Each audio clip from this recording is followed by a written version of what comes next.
Bonjour à toutes et à tous, j'espère que vous allez bien. Aujourd'hui, dans cette séance, je vais partager avec vous, chers étudiants et étudiantes de la première année baccalauréat, un problème en deux parties concernant la leçon travail et puissance d'une force. Et c'est un exercice très important. Donc voilà, l'énoncé est devant vous. Vous pouvez stopper la vidéo pour le lire et le relire correctement. Vous pouvez répondre aux questions posées. Enfin, vous allez bien sûr comparer vos réponses avec les miennes. Donc voilà, vous avez un mobile de masse M, 500 grammes, considéré comme ponctuel. Il se déplace le long d'un trajet ABCD situé dans un plan vertical, voilà la figure. Donc le trajet comprend trois parties. Il y a une partie rectiligne et lisse de longueur racine de 3, inclinée d'un angle alpha par rapport à l'horizontale. Vous avez une partie BC, donc voilà, vous avez l'angle bêta, vous avez une partie CD dont la longueur L égale à 2 mètres et donc d'état 30 degrés. Donc la première des questions, évaluer le travail du poids selon AB.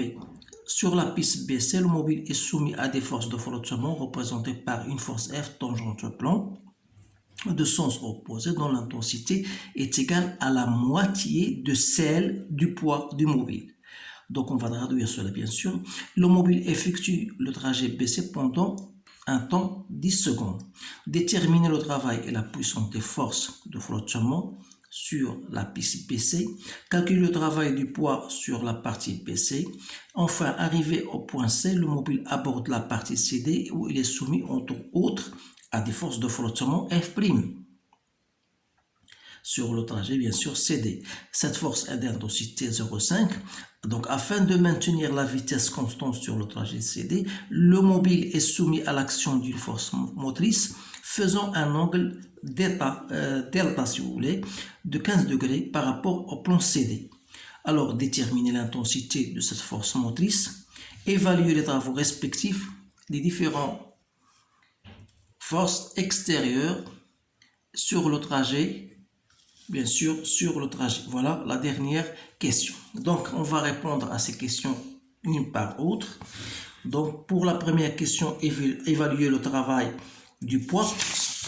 Donc, il vous suffit tout simplement de mettre la relation, le travail du poids le long du trajet AB, CMG, ZA moins ZB.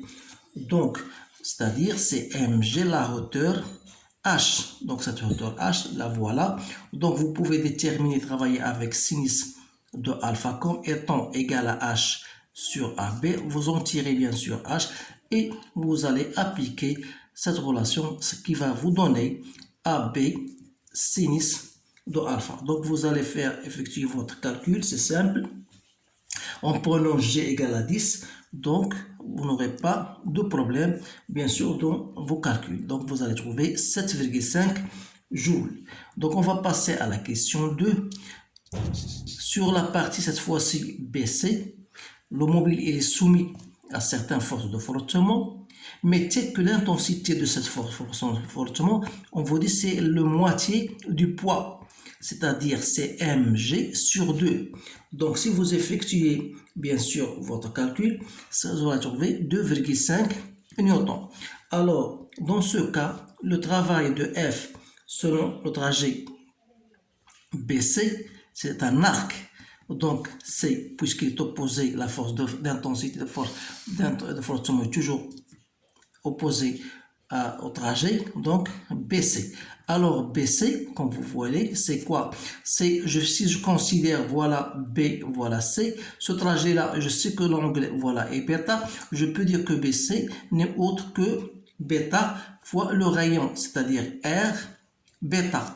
D'où donc C moins F, R bêta, et je fais mon calcul, ça me donne moins 2,5 fois R, il faut le convertir en mètres, fois bêta. Bêta, c'est 120 degrés. Alors là, il faut faire très attention. Il faut la convertir en gradient, c'est-à-dire vous allez multiplier par pi et diviser par 180.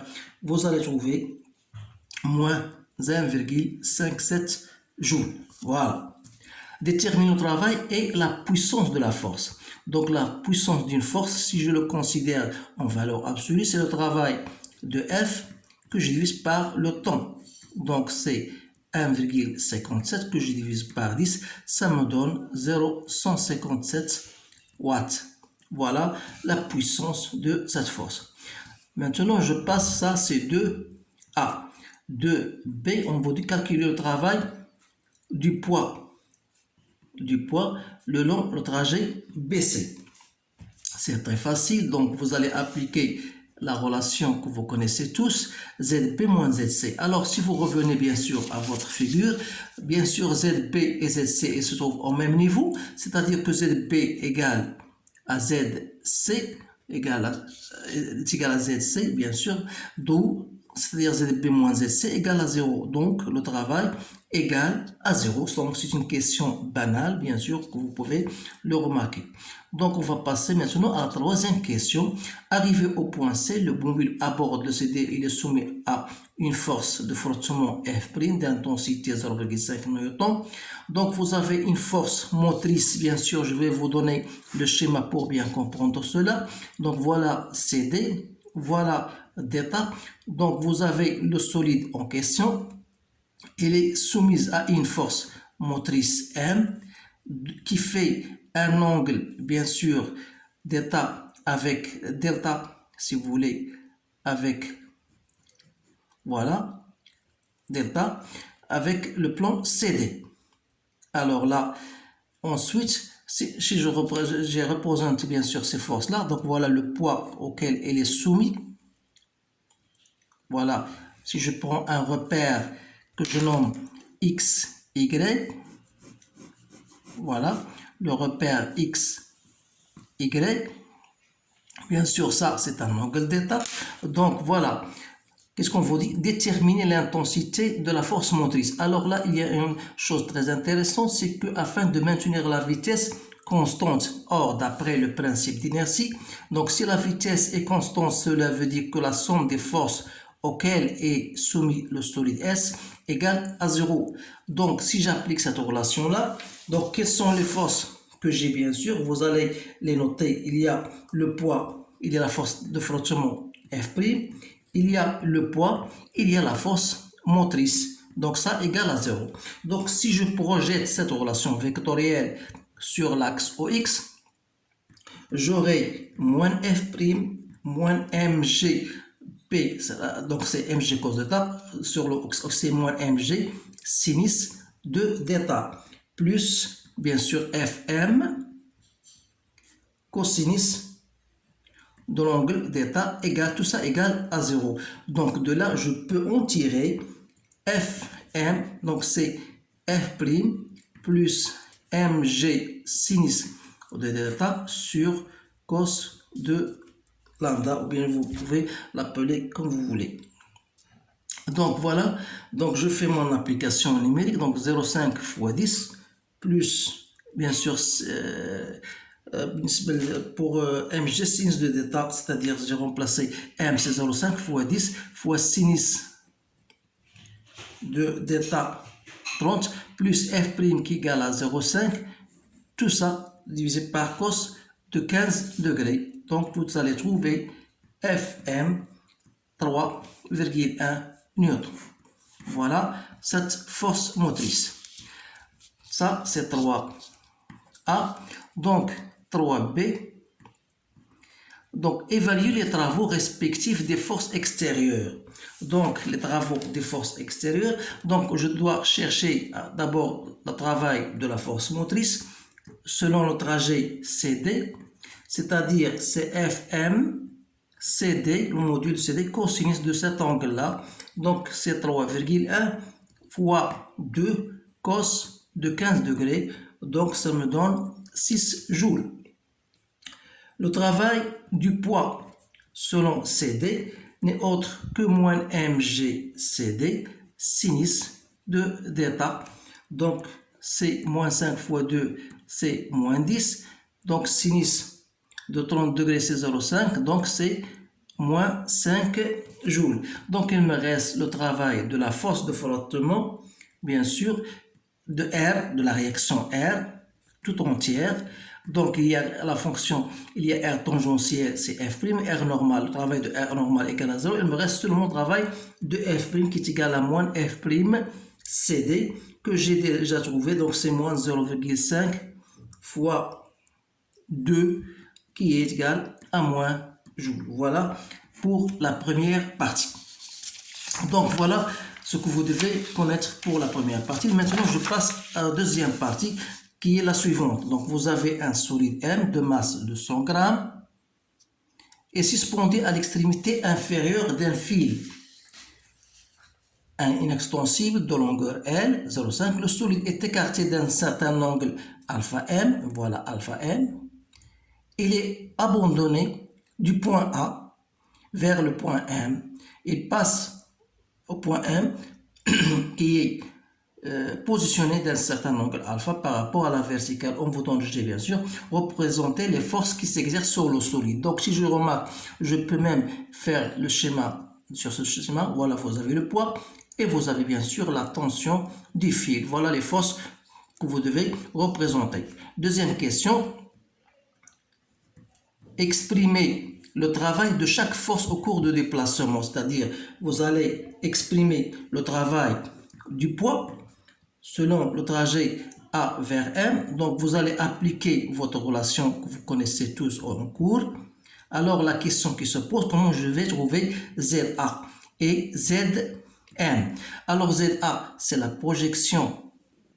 Voilà, si je choisis mon repère X et ça Z, donc je remarque que ZA, c'est cette position, voilà la projection ZA. Donc ZA, c'est quoi? C'est cette longueur-là, tout entière, qui est égale à L, moins cette longueur-là que j'appelle A.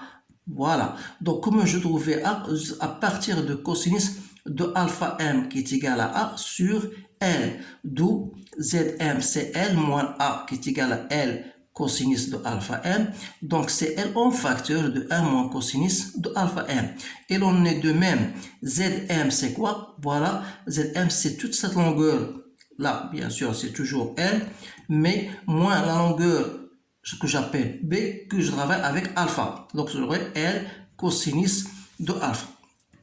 Alors, ça veut dire que le travail du poids le long trajet AM, normalement, lorsque vous allez effectuer votre calcul, vous allez trouver MGL en facteur de cosinus de alpha moins cosinus de alpha M. Alors, vous allez effectuer votre calcul.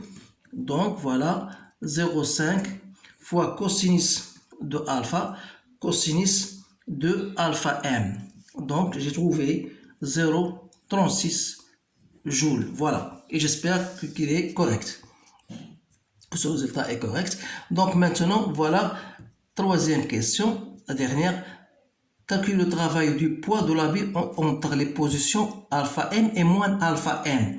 C'est-à-dire, voilà, si vous faites ce calcul-là, voilà alpha M. Supposons, voilà, vous avez ici, voilà, alpha M. Ici, vous avez moins alpha M. C'est-à-dire que, qu'est-ce que vous remarquez? Que alpha, dans ce cas, alpha est égal à moins alpha M. C'est-à-dire, puisqu'ils sont symétriques, donc c'est-à-dire symétriques, donc on aura moins alpha M, alpha sera égal à moins alpha M. Et dans ce cas-là, lorsque je fais mon calcul en expression, devient la suivante comme suit. Donc c'est MGL, alpha c'est égal à moins alpha M, moins cos de alpha M. Vous savez bien sûr que la fonction cosinus est une fonction paire. C'est-à-dire que cosinus de moins alpha M sera égal à cosinus de alpha M. Et par suite, le travail du poids sera nul, bien sûr. Voilà la réponse à cette question, qui est la dernière question. Donc, voilà, c'est bien ça. Donc, il y a une autre méthode même. Vous pouvez même, si vous essayez de trouver le travail du poids entre ces deux positions, vous remarquez bien sûr que cette position-là et cette position-là, vous pouvez supposer, voilà, une position A, et on va supposer la position A'. La position A, correspond à alpha M et la position A' correspond à alpha M. C'est-à-dire, dans le cas où vous allez traiter votre travail de A vers A', vous allez écrire moins MG, bien MG, voilà, ZA moins ZA'. Remarquez bien sûr que ZA égale à ZA'. Pourquoi? Parce que A et A' sont symétriques par rapport à l'axe de symétrie, l'axe Z. Dans ce cas, vous allez trouver le même résultat qui est 0. Donc, soit que vous appliquez cette relation-là, soit que vous appliquez cette astuce, cette seconde astuce, vous allez trouver toujours le même résultat. Alors, j'espère que cela peut vous apporter quelque chose. Donc, vous devez bien sûr, ça c'est un problème qui concerne même pour les étudiants de la première année baccalauréat sciences maths. Donc, cela n'empêche pas bien sûr que les étudiants de la première année baccalauréat sciences expérimentales peuvent en profiter. Alors, je vous souhaite bien sûr bonne chance. Je vous remercie de votre attention et je vous dis à bientôt.